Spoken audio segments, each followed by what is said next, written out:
The opportunities for Billy Joe Saunders is endless. Callum Smith, what a great domestic fight that could be at 168 pounds.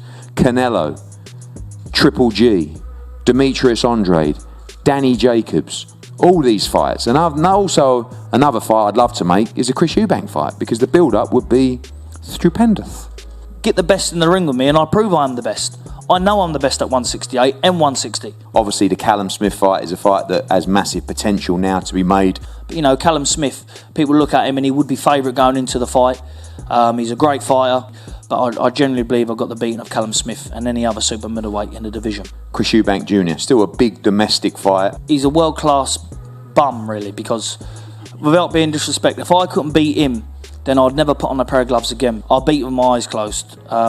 I don't really rate him. I don't put him in top. I wouldn't put him in the top 5, 6 in England. Definitely not. Demetrius Andrade. Yep, he's a good fighter. I put him up there, but at middleweight, I was very confident about taking him out of the game. One guy like yourself that can fluctuate is Danny Jacobs. Yep. Yeah, I think Danny Jacobs, he's a brilliant fighter. I put him up there definitely. He's a real fight, and if I boxed him, it'd be a hell of a fight. Gennady Golovkin.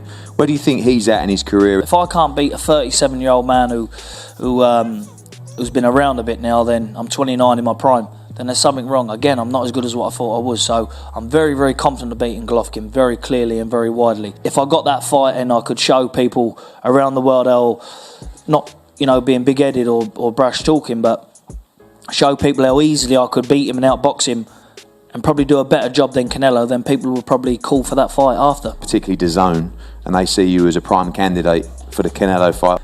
Do you see that as your biggest test in boxing? It all depends, because obviously he's the biggest name, but styles make fights, and we see when he boxed Lara, he had all sorts of trouble, and back then Canelo was more in his prime.